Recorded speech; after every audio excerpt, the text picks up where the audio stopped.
Welcome to Titan Tuition, specialist tuition from highly experienced heads of departments and senior examiners. Let's break down Mrs Birling in Inspector Calls. Mrs Birling represents the upper class, social superiority, and a complete lack of empathy. Priestley uses her to criticise a society where the wealthy judge the poor instead of helping them. Let's look at her top 5 quotes and explore how to analyse them effectively in your GCSE exam. Let's get started. Quote 1. About 50, a rather cold woman and her husband's social superior. Priestley introduces Mrs Birling through the opening stage directions and presents her as emotionally distant. The adjective cold suggests a lack of warmth and compassion. At the time, women were expected to be caring and maternal, so describing Mrs Birling in this way challenges social expectations. The phrase social superior is also important. It shows she has higher status than her husband, reinforcing her obsession with class and hierarchy. Priestley uses these stage directions to immediately signal that Mrs Birling will represent detachment and class prejudice. Quote 2. Girls of that class.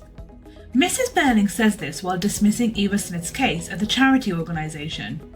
The determinant that creates distance and shows contempt. It separates Eva Smith from Mrs Birling, reinforcing a strong class divide. The fact that she doesn't even finish the sentence suggests her views are so ingrained they don't need explaining.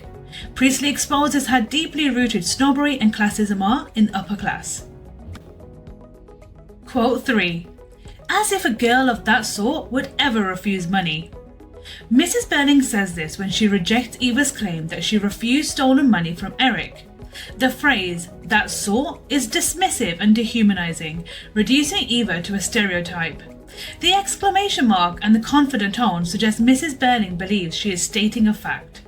Priestley presents her as morally arrogant. She assumes working class people have no values, which highlights her sense of superiority and ignorance. Quote 4. I did my duty.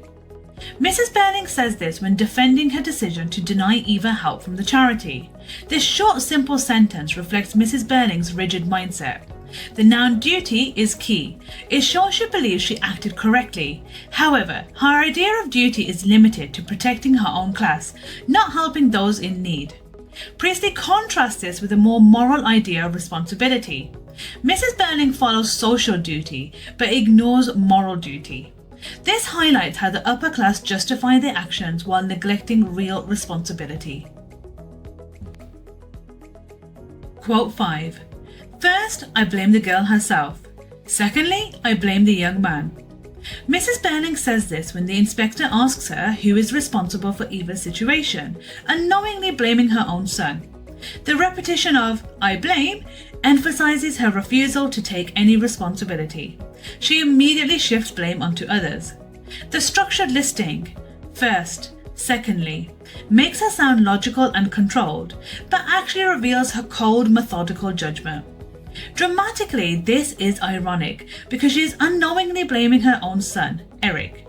Priestley uses this to expose her hypocrisy and to show how the upper class avoid responsibility by blaming the vulnerable. In conclusion, Mrs Birling represents class prejudice, arrogance, and a denial of responsibility. Through her, Priestley shows the dangers of a society where the powerful judge others instead of taking responsibility for themselves. If you found this helpful, make sure you follow Titan Tuition for more expert GCSE English revision. Thanks for watching.